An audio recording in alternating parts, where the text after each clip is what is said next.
kepada teman-teman terkait dengan kerjasama dengan pihak yang lain ini. Contoh misalnya nih, ketika teman-teman ngajak nih tadi keuangan digital, tentu ada bank yang ingin kita libatkan di sini atau seperti apa. Seperti itu sudah mencoba komunikasi belum sama pihak-pihak mana saja yang sudah dihubungi? Selain Kesbangpol nih, kalau Kesbangpol kan tentu Kesbangpol itu salah satu yang punya gawe sebetulnya di sini. Justru kita yang punya kegiatan di sini, kita coba kolaborasi dengan UNES, UNES juga kolaborasi dengan Kesbangpol. Yang selain Kesbangpol nih, kalau Kesbangpol udah pasti harus kolaborasi. Kalau Kesbangpol nggak kolaborasi, itu namanya bukan kerjasama itu kan. Seperti itu. Ada sudah pihak-pihak yang sudah coba dikomunikasikan untuk kerjasama belum? Kalau untuk pihak-pihak yang mau untuk bekerja sama itu mungkin kurang lebih masih BPPD karena terkait bencananya. Untuk yang lain kemungkinan masih berusaha untuk berkomunikasi karena kalau dengan kita tema pertamanya tadi kan desa tangguh bencana. Apakah artinya di sini itu desa yang termasuk desa yang rawan bencana atau pernah terjadi bencana di desa ini? Kebetulan berdasarkan survei kemarin ya, itu ternyata dapat bencana di daerah Dusun Bendungan dan juga Dusun Keramat yang bagian RT 2. Di situ tuh biasanya setiap tahun selalu banjir. Banjir ya? Iya. Lalu kebetulan kemarin pada saat bulan puasa itu Desa Bendungan juga terkena angin puting beliung sehingga satu rumah roboh. Masih di Ngopi Gaspol, ngobrol pintar gagas politik. Masih di Desa Keramat, Kecamatan Penawangan, Kabupaten Gerobokan, tempatnya mahasiswa KKN UNES berkolaborasi dengan Badan Kesbangpol di Desa Dampingan tahun 2025. Kali ini kita akan mengulik lebih dalam apa aja sih kerja-kerja dari teman-teman KKN selama 2 bulan di Desa Dampingan dan di Desa Keramat ini. Monggo apa Mbak kira-kira yang dilakukan selama 2 bulan di sini?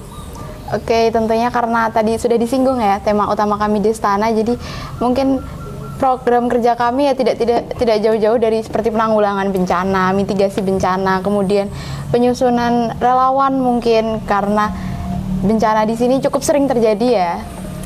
Kemudian karena itu kan sebuah proker wajib. Kami juga tentunya punya proker individu yang sesuai dengan bidang keilmuan. Ya, apa aja itu Mbak yang mungkin berarti setiap satu mahasiswa mengeluarkan satu ide program untuk dilaksanakan di sini gitu? Iya. Tentu kan ini latar belakang pendidikannya berbeda-beda. Iya, jelas. Oh, pasti menarik ini ada banyak sekali program yang nanti coba dilaksanakan di sini. Iya. Kira-kira nih bisa nih dijelaskan singkat apa-apa aja nih yang akan dilaksanakan nantinya? Oke, mungkin untuk dari yang ke pendidikan, kalau ke pendidikan itu kami lebih ke arah membuat sebuah bimbingan belajar gitu. Karena ya tentunya fokus kami di pendidikannya. Kemudian selanjutnya mungkin dari seperti feeder seperti ini, itu berkolaborasi dengan dari yang manajemen. Itu untuk pemberdayaan UMKM seperti pembentukan KRIS, baik, mungkin aku mau menambahin untuk dari saya sendiri kan berasal dari jurusan akuntansi. Mungkin dari kami yang mau membantu untuk Desa Keramat ini adalah yang namanya layanan keuangan digital. Layanan keuangan digital itu adalah tentang contohnya dari KRIS, Shopee Pay, OVO atau Dana untuk membantu UMKM yang belum ada tentang keuangan digital, contohnya KRIS itu. Dan nanti kami akan survei dari beberapa UMKM di desa ini yang belum dapat tentang digital itu. Oh gitu.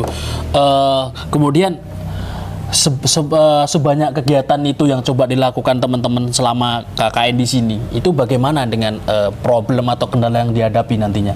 Apakah dengan pendanaannya dari mana? Kemudian dari waktunya yang sangat pendek ini, apakah cukup itu dilaksanakan selama 2 bulan di Desa Keramat ini? Untuk pendanaan sekarang masih secara pribadi ya rencananya. Lalu untuk waktu sudah mulai dibuat timeline, kemudian sudah mulai dikoordinasikan sehingga ya kurang lebih mau nggak mau tetap 2 bulan. Oke, jadi tetap 2 bulan mau diselesaikan di sini dengan pembiayaan yang minim gitu ya. Iya. Sebetulnya ini menjadi menarik bahwa di tengah keterbatasan ini kita akan tetap melakukan pengabdian di sebuah desa yang tentu teman-teman ini hal baru. Kenapa teman-teman nggak nyoba kolaborasi dengan pihak-pihak yang concern di bidang pengabdian masyarakat khususnya di desa? Untuk itu kami sudah berencana ya untuk berkolaborasi. Kemudian kami kan juga sudah berkolaborasi dengan Kesbangpol, kemudian ada juga BPBD. Nah, untuk kedepannya mungkin kami berencana untuk berkolaborasi dengan berbagai pihak lain ya, karena kan di sini juga pastinya banyak permasalahan yang perlu diselesaikan. Tentunya kami itu mahasiswa juga masih banyak kekurangan. Tentunya kami juga nggak bisa langsung mengubah desa ini jadi desa yang wah seperti itu. Mungkin kami mohon bantuan dari berbagai pihak mungkin untuk dapat berkolaborasi dengan kami untuk memajukan desa ini ya. Desa ini tidak bisa dibangun oleh satu pihak saja. Oh, artinya teman-teman ini terbuka ya, kolaborasi dengan siapapun yang mau terlibat aktif dalam KKN selama 2 bulan di Desa Keramat ini. Iya. Apa yang ditawarkan kepada teman-teman terkait dengan kerjasama dengan pihak yang lain ini? Contoh misalnya nih, ketika teman-teman ngajak nih tadi keuangan digital, tentu ada bank yang ingin kita libatkan di sini atau seperti apa, seperti itu. Sudah mencoba komunikasi belum sama pihak-pihak mana saja yang sudah dihubungi? Selain Kesbangpol nih, kalau Kesbangpol kan tentu Kesbangpol itu salah satu yang punya gawe sebetulnya di sini. Justru kita yang punya kegiatan di sini, kita coba kolaborasi dengan UNES juga kolaborasi dengan Kesbangpol. Yang selain Kesbangpol nih, kalau Kesbangpol udah pasti harus kolaborasi. Kalau Kesbangpol nggak kolaborasi, itu namanya bukan kerjasama itu kan. Seperti itu. Ada sudah pihak-pihak yang sudah coba dikomunikasikan untuk kerjasama belum?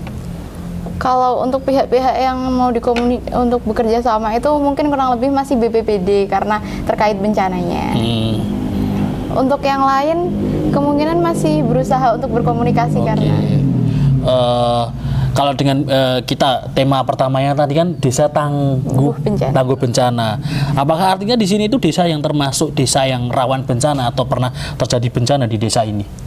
Kebetulan berdasarkan survei kemarin ya, itu ternyata dapat bencana di daerah Dusun Bendungan dan juga Dusun Keramat yang bagian RT 2. Di situ tuh biasanya setiap tahun selalu banjir. Banjir ya? Iya.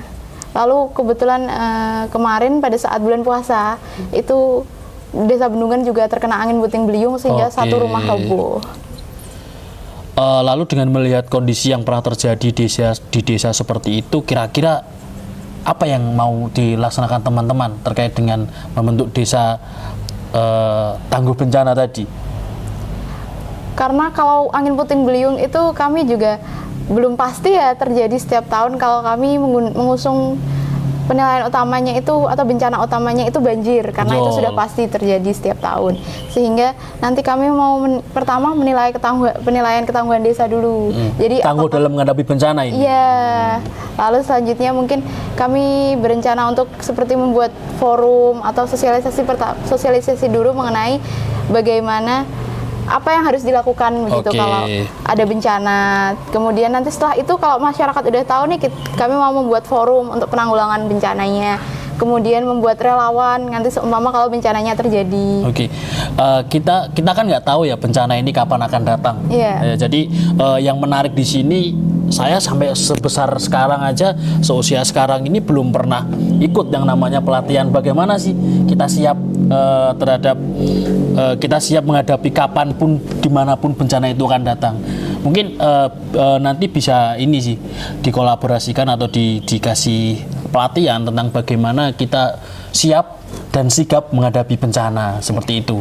Kalau dari Mas Widar sendiri nih sebagai mahasiswa asing, kira-kira budaya apa nih yang bisa dibawa ke sini untuk ditularkan ke masyarakat desa? Mungkin dari saya sendiri, dari mahasiswa asing, untuk budaya saya bawa ke sini untuk menularkan masyarakat sekitar sini. Contohnya dari 17 Agustus itu kan banyak lomba-lombaan ya. Mungkin dari kami sendiri kan ada budaya kami yang adalah salah satu tarian juga. Mungkin nanti kami bisa nunjukin salah satu tarian kepada masyarakat sini tentang budaya untuk saling mengenal lah. Oh, negara Timor Leste ada budaya ini, dari Indonesia sendiri, khususnya dari Desa Keramat sendiri ada budaya ini sendiri untuk saling lebih mengenal. Menarik. menarik sekali itu untuk masyarakat desa. Jangankan kok masyarakat desa, saya sendiri aja belum pernah nih lihat budaya negara asing yang dengan mata kepala saya sendiri. Bisa jadi itu menjadi pengalaman baru nih nanti buat masyarakat desa. Yang pasti 2 bulan ini waktu harus digunakan dengan baik untuk melaksanakan KKN. Jadi kalau bisa KKN ini bukan hanya menyelesaikan SKS saja, tapi ini benar-benar teman-teman memberikan dampak yang berdaya ubah di masyarakat seperti itu.